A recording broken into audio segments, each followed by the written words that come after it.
Coucou mes cornes, je suis ravie de vous retrouver pour cette nouvelle vidéo. Je suis hyper excitée de vous la faire parce que c'était une vidéo que je voulais faire depuis tellement longtemps. J'attends ce tarot depuis tellement longtemps. On va parler du Starchild Tarot qui est une des stars des tarots sur la toile aux États-Unis. C'est le grand frère plutôt du Moonchild Tarot qui est mon tarot préféré, mon tarot fétiche.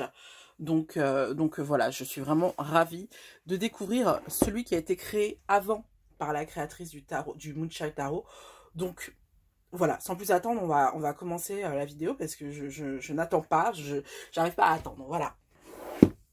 On va tourner la boîte comme d'habitude.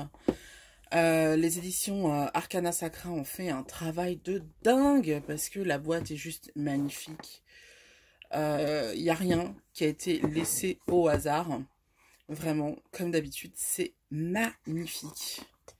Hop, la boîte s'ouvre avec un aimant en fait. Et quand on ouvre la boîte, on a ceci. On a donc le couvercle de la boîte. On a un petit livre qu'on verra après. Comme d'habitude. On a le jeu, tac, qui se trouve également dans une autre boîte. Donc je suis bête, hein, je le prends, je défonce tout alors qu'il y a un ruban pour soulever le jeu, mais bon. Voilà, on a une jolie... Waouh, regardez-moi ça. On a une jolie boîte pour le jeu.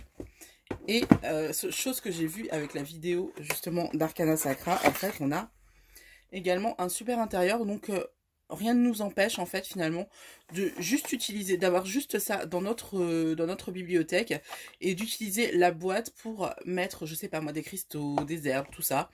Je trouve ça hyper intéressant comme truc, surtout que la boîte est vraiment magnifique et qu'elle se prête beaucoup au fait de mettre des cristaux dedans par exemple ou des éléments magiques. Donc voilà, on est content. Hop, j'essaye de pas tout défoncer. Bon, je remettrai ça plus tard. Hop, on va la mettre de côté. On va s'intéresser à cette magnifique petite boîte dans laquelle il y a le jeu de tarot. Hop. Donc, comme d'habitude, on a la petite languette qui permet de récupérer les cartes. Alors, évidemment, avant de faire cette vidéo, j'ai enlevé tous les blisters. Mais la grosse boîte était sous blister et le jeu de cartes était sous blister. Voilà, ça c'était sous blister. Je l'ai enlevé pour faciliter, pour simplifier la vidéo, mais sinon c'était sous blister. Donc, ce qu'il faut savoir, c'est qu'on est sur un jeu de tarot, donc un jeu de tarot de 78 cartes, mais on va en avoir une supplémentaire. Je vous préviendrai quand on en sera à la carte supplémentaire. Et on va avoir des cartes qui vont être renommées. Par exemple, là, la grande étoile, c'est la carte du fou, en fait. C'est la carte qui commence tout. Donc, comme c'est le Starchild Tarot, on va être énormément dans les étoiles. Ça va être vraiment le thème récurrent. Au niveau de la carte en elle-même, on est sur une épaisseur, somme toute, très correcte. On va comparer au Moonchild Tarot, même si clairement, la comparaison n'est pas très très opportune dans le sens où le Moonchild Tarot, c'est un jeu qui coûte 80 balles, donc forcément, il va être de meilleure qualité, hein, c'est inévitable. Mais on va quand même s'intéresser en fait aux similitudes et aux différences. Donc le Moonchild Tarot, il y a une tranche dorée mat sur le côté qu'il n'y a pas sur le Starchild Tarot, hein, en tout cas pas sur cette version.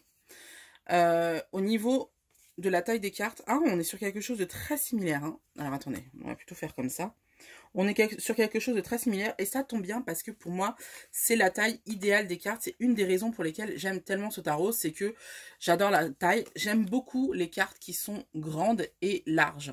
Et je crois que celui du tarot, de Starchild Tarot, était beaucoup plus large, enfin un petit peu plus large en tout cas, mais ils ont fait le choix de faire quelque chose d'un petit peu plus court et moi ça me dérange pas. Vraiment, je trouve vraiment très beau comme ça. Au niveau du carton. Évidemment, le carton de celui-là est plus épais, hein, mais on est quand même dans une qualité. De toute façon, les cartes Arcana Sacra, on n'a jamais rien à leur reprocher. Le glissé est parfait, le carton est parfait, enfin franchement, la taille est toujours parfaite, donc voilà, ne vous faites pas de soucis, au niveau de la qualité du jeu, elle est là. Donc, sans plus attendre, on va regarder les cartes en elles-mêmes. Donc, la grande étoile qui va être le fou, le magicien, la grande prêtresse, magnifique. La grande prêtresse, j'ai de plus en plus de connexion avec cette carte, hein, alors qu'avant elle me faisait très peur. Maintenant, ça devient vraiment une carte avec laquelle je connecte beaucoup plus. L'impératrice, qui était avant ma carte fétiche, mais de plus en plus, la grande prêtresse prend le pas dessus. Est-ce que c'est parce que je me connecte de plus en plus à mon féminin sacré? Je pense que c'est le cas. On va avoir le hiérophant qui va être en forme de lionne. Ah non! Ah non, c'est l'empereur qui est en forme de lionne. Ah, c'est marrant. C'est marrant, on n'a pas de mec. On a... c'est marrant, j'aime beaucoup l'idée. Donc là, on a l'hiérophante. Les amoureux qui sont magnifiques, regardez-moi ça. Le chariot, un cheval. Alors moi, quand tu représentes le chariot avec un cheval, évidemment, tu me parles beaucoup, puisque j'ai fait de l'équitation pendant beaucoup. 10 ans, je crois. Non, même plus. Bref. La justice. La sérénité qui va remplacer l'ermite. La roue de la fortune. Attendez. L'ermite est en position 9, donc comme dans un tarot de Marseille et non comme dans un tarot de Rider-Waite, alors que c'est censé être un tarot Rider-Waite. Donc intéressant, moi j'aime beaucoup l'idée. Comme ça, si vous voulez travailler qu'avec les majeurs, bah, vous pouvez totalement. Parce que là, pour le coup, c'est pas inversé. Donc la roue de la fortune, très jolie, j'aime beaucoup. La force, toujours avec le lion.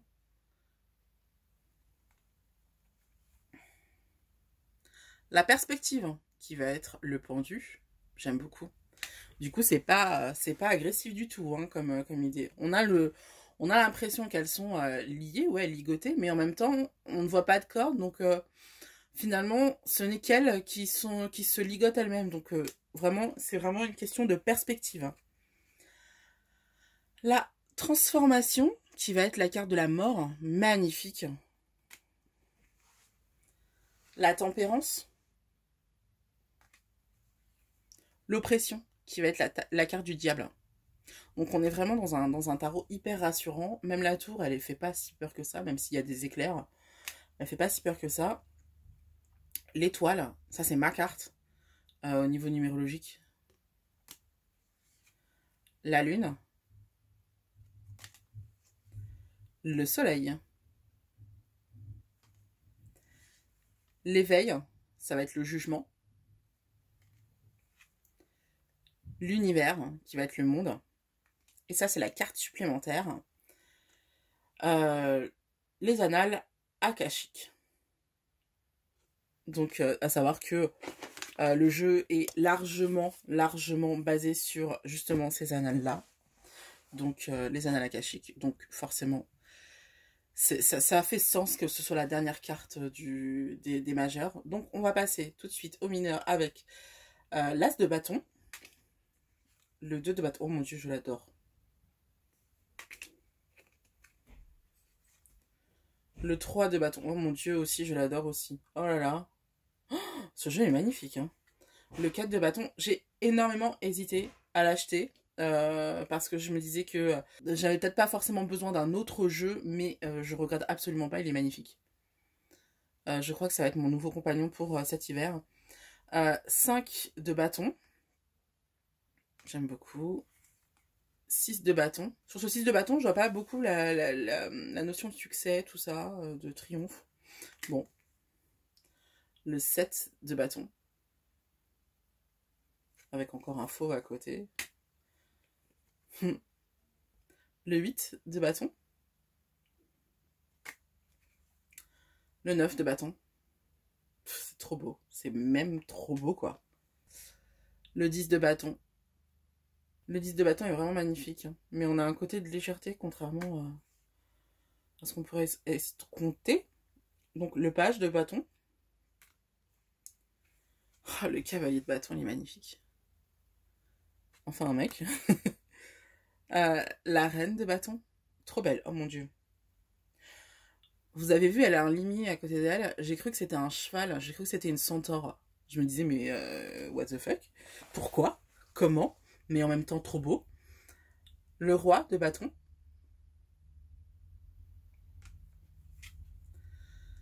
L'as de coupe, magnifique. Une beauté. L'as de coupe, ça fait partie de mes cartes préférées. Elles sont toujours magnifiques. Donc, on a aussi le 2 de coupe.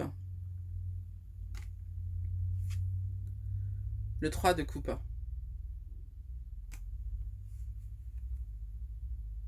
Le 4 de coupe.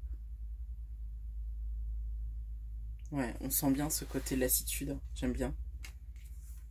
5 de coupe. Oui, bon, là, on est bien dans la tristesse. Hein. 6 de coupe. Avec cette idée du passé. 7 de coupe. Ouais. Je saurais pas trop... Enfin, je sais pas quoi trop en penser de ce 7 de coupe.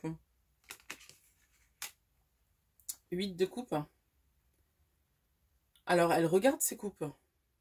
En tout cas, ses coupes sont parsemées autour d'elle. On n'a pas ce côté lâcher prise, ce côté je les laisse derrière moi. 9 de coupe.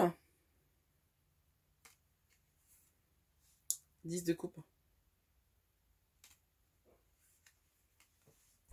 Page de coupe. Cavalier de coupe. Reine de coupe. Très joli. Le roi de coupe. Tout dans l'équilibre. Dans la légèreté. J'aime bien. L'as d'épée. Attention, on arrive à ma suite. Le 2 d'épée. Le 3 d'épée. Ouais, on a bien la notion de chagrin. Quelque chose de très très lourd. 4 d'épée. 5 d'épée.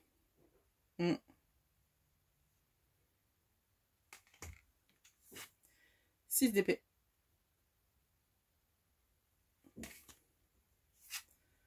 7 d'épée.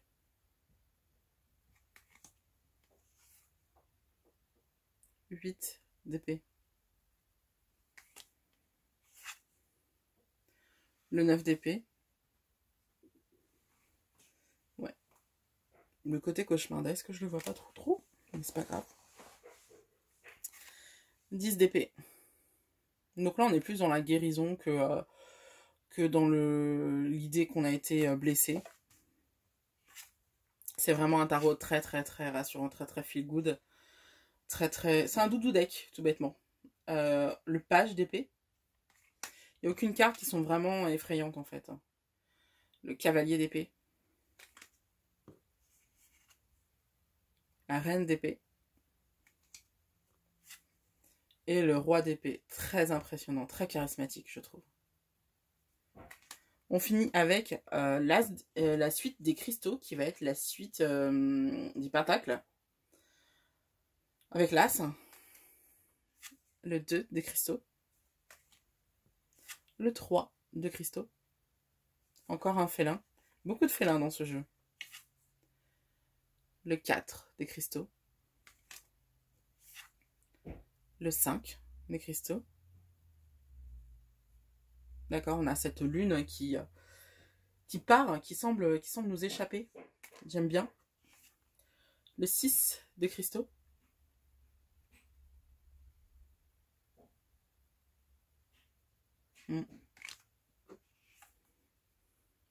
Le 7 de cristaux. Donc voilà, on est en train de manifester les choses, hein. On est en train de les appeler. On peut estimer qu'on plante les graines. Le 8 de cristaux. Ouais, là, on est en train de manipuler les choses. Je comprends le message. Le 9 de cristaux. On accueille. On accueille l'abondance. Trop bien. le 10 de cristaux. C'est comme si le dessin était complété finalement. Le page de cristaux. Toujours cette jeune fille. Le cavalier de... Oh, j'adore le cavalier de cristaux. Oh là là, il est magnifique ce mec. Oh, qui est le modèle? Est-ce qu'il est célibataire? La reine de cristaux. Et le roi de cristaux. C'est marrant parce que le roi, je le trouve un peu moins mature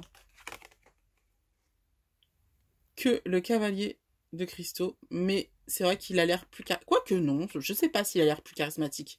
Les deux m'ont l'air bien charismatiques de toute... Les deux m'ont l'air bien charismatiques de toute manière. C'est marrant. C'est marrant ce côté... Enfin voilà. Eh bien, écoutez, ma foi... J'ai peut-être une critique. Une seule. Le jeu n'est pas assez inclusif dans le sens où on n'a pas beaucoup de personnes âgées, on n'a pas beaucoup, on n'a pas de couple gay, on n'a pas de personnes plus ronds, on n'a pas de personnes de couleur. Voilà, le jeu est pas très inclusif, mais en même temps, il a été créé il y a quelques années déjà.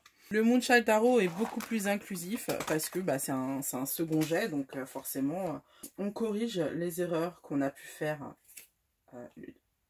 avant. Donc ça explique pourquoi elle a pensé à être beaucoup plus inclusive avec son deuxième jeu. Parlons à présent du livret. Les livrets des tarots ou des oracles Arcana Sacra sont vraiment très connus pour être de très bonne qualité. Là, on a vraiment un livre, hein, c'est même pas un livret, ça explique le prix en fait hein, des oracles. C'est-à-dire qu'on a 175 pages.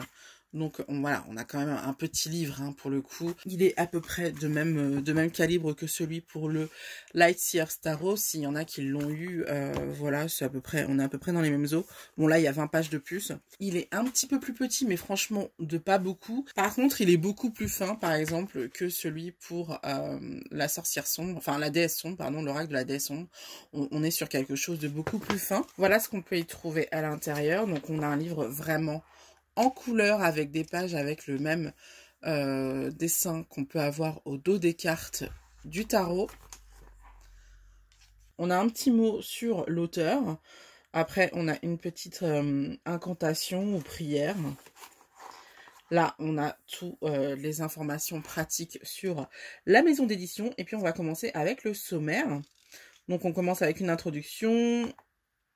Votre moi supérieur, guérir par le tarot, purifier les cartes, mélanger, questionner les cartes, cartes renversées, guidance supplémentaire, tirage du tarot et comment couper les cartes, tenir un journal du tarot, au sujet de graines d'étoiles, les tirages et les significations des cartes de tarot. Donc voilà comment se présente l'introduction. Donc c'est ce que j'aime bien chez les tarots de Danielle Noël, c'est que on a vraiment tout un univers, elle nous explique vraiment toute l'intention qu'elle a donnée à son tarot, parce que son tarot en fait c'est pas un tarot qu'on va pouvoir, enfin si on peut le faire, mais c'est pas un tarot à utiliser pour tout là, c'est vraiment, je pense que c'est un tarot qui va plutôt s'intéresser à notre côté spirituel. En tout cas moi c'est comme ça que je vais l'utiliser, c'est quand j'ai des questions spirituelles ou d'ordre psychologique à poser. Et donc là c'est super parce que elle nous propose en fait un compte rendu de tirage. Je sais pas si vous voyez, s'il n'y a pas un glaire ou autre chose. Et donc je trouve ça super intéressant là qu'elle nous explique vraiment comment faire un journal de tarot en gros. Hein. Et là on va passer au tirage, aux différents tirages qu'elle nous propose. Donc on a le tirage à 3 cartes le plus connu, la croix celtique également très connue. On a le tirage de la grande étoile. Ça, c'est un tirage, à mon avis, qu'elle a inventé. Le tirage akashique. J'allais dire que c'est le tirage en croix, mais non. Pas vraiment. En tout cas, pas le plus connu. Le tirage du Métatron. Et là, on va avoir le tarot et elle va nous présenter les significations des cartes. Donc, on va avoir la présentation du tarot. Apparemment, elle va nous expliquer toutes les suites, et c'est super intéressant parce que, par exemple, la suite du pentacle devient la suite du cristal dans ce tarot-là, donc c'est intéressant de voir la signification qu'elle donne à cette suite-là. Est-ce que c'est la même? Est-ce que ça change? Je pense que c'est à peu près la même s'il doit y avoir des subtilités différentes. Ça, c'est moi, hein. C'est ma quiz, vous inquiétez pas. Les clés spirituelles, elle nous explique que sur les arcanes majeures, elle a mis des symboles en plus par rapport aux arcanes majeures en général. Donc, elle nous donne en tout cas les clés, pourquoi, qu'est-ce que c'est, tout ça. Donc, elle nous explique vraiment son tarot. Donc, on a le système des 13 chakras. Donc, comme je vous l'ai dit, hein, c'est vraiment pour travailler sur le côté spirituel. Et on va travailler avec les chakras avec ce tarot-là.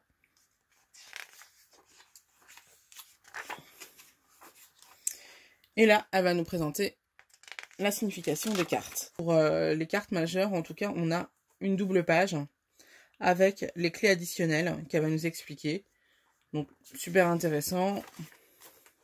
On a pareil pour les autres. Je ne vais pas vous montrer toutes les cartes majeures. On commence avec la suite du bâton. Et on a une page entière avec les mots-clés, le message et ce que ça veut dire quand la carte est renversée. Donc voilà, ma foi, moi je trouve ça super cool. Je trouve ça parfait. C'est ni trop ni pas assez. Parce que des fois, j'aime pas quand il y a énormément d'explications. Parce que du coup, quand tu veux faire un tirage et que tu veux avoir la réponse vite fait, enfin, sur le moment, tu dois lire tout un truc et c'est pas facile de tirer quand tu es novice, en fait, quand tu viens d'avoir le tarot. Alors que là, c'est assez facile. Donc là, on a les personnages du Star Child. Donc en fait, elle va nous expliquer quelle personnalité elle voit incarner. C'est ça, hein? Attendez. Ah non, c'est les modèles. C'est les modèles. Ah bah c'est cool. Je vais pouvoir savoir qui est le... C'était quoi? C'était le chevalier de Christophe, je crois. Je sais plus. Donc je vais pouvoir retrouver qui est le modèle. Génial. Voilà. Et après, on a un dernier remerciement et on finit le livre comme ça. Voilà. Franchement, le livre est assez bien fait. Le tarot est super bien fait. Franchement, c'est un super investissement pour moi, c'est un très très beau jeu, je le trouve vraiment très cool. Et en plus, autant le Moonshine Tarot, il a un univers assez chaud, assez chaleureux, je le trouve parfait pour la saison chaude. Autant pour la saison froide, plus j'y pense, plus je me dis que celui-ci est quand même beaucoup plus sympathique. Est-ce que je vous ai parlé du glisser des cartes?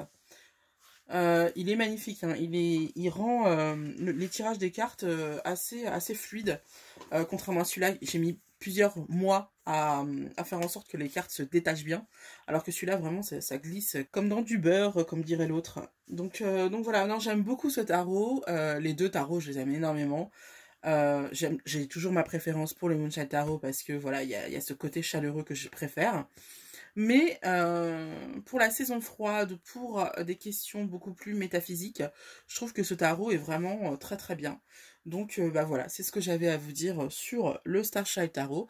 J'espère que la vidéo vous a plu. Pensez à bien vous abonner pour les prochaines vidéos parce que comme vous avez pu le voir, il y a plein de sorties en ce moment de livres ou de tarot, d'oracles, tout ça. J'ai plein de trucs à vous présenter. Donc n'hésitez surtout pas à vous abonner et à cliquer sur la petite cloche surtout pour être averti à chaque nouvelle vidéo, comme ça vous n'allez pas en rater, parce que comme c'est ma chaîne secondaire, sachez que il se peut que justement là prochainement je vais publier souvent, mais pendant un petit moment je vais arrêter de publier parce que il n'y a pas de sortie particulière, parce que j'ai rien à dire particulièrement. On se retrouve très très vite, j'ai encore un autre oracle à vous présenter. Moi je vous fais des bisous et je vous dis à très très bientôt.